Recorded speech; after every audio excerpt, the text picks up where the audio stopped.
All right, so today we're going to talk about the law of cosines. Like the law of sines, it allows us to find the angles and sides of a non-right triangle. So if we're trying to find the side of it, we're going to use one of these formulas. So I'm just going to kind of go over one. So it's a squared equals b squared plus c squared minus 2bc cosine of a. So this is what I'm going to use here. I'm going to use this one if I have side B, side C, and then the angle in between B and C. Now, if I'm trying to find an angle, what I'm going to do is I'm going to use this formula. Now, all this formula is solving this one for the cosine. So cosine A is equal to the quantity B squared plus C squared minus A squared all over 2BC. And we have these, if we're trying to find the angle, we're going to use one of these three. Okay? So it allows us to solve for a triangle, so that's what we're going to do. So we're going to start by having our triangle here. So we have our triangle ABC. We have side A is 32, side B is 71, and angle C is 32.8. So I just kind of put that into my nice little grid here just to keep myself organized. So since I have these two sides and the included angle, what I'm going to do is I'm going to go back over here and I'm going to use the one where I'm trying to find side C. So I'm going to use this formula right here. So I have c squared equals a squared plus b squared minus 2ab cosine of c.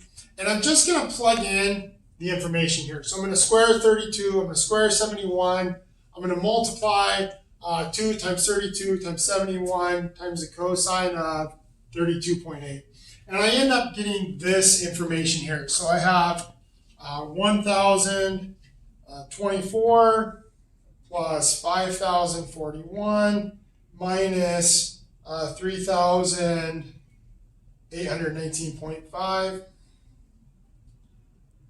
And that gives me here, 2,245.5. But remember, that's c squared.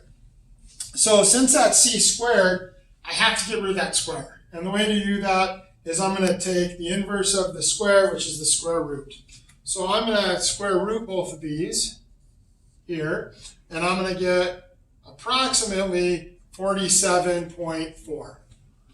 So now I've gotten side C, it's 47.4, so I'm going to put that in here, 47.4. Now I need to get my angles.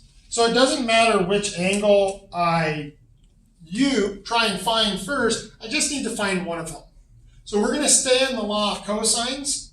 So I'm going to use one of these two formulas here. So I'm either going to find A or find B. I'm going to go ahead and find A this time. It doesn't really matter because once I find a second angle, all I have to do is subtract those angles from 180 to find the third.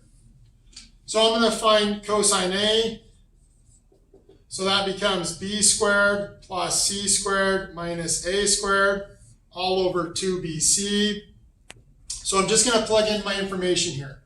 So I have b is 71 squared plus 47.4 squared minus 32 squared all over 2 times 71 times 47.4. Now this should give me a nice decimal below 1, in between -1 and +1. And so I'm going to just kind of plug this in. So I'm going to kind of do the top here first so we can kind of have a step-by-step. Squared. And so what I'm doing is I'm just going to find this top portion right here. So if I square 71, square 47.4 and 32 and subtract that,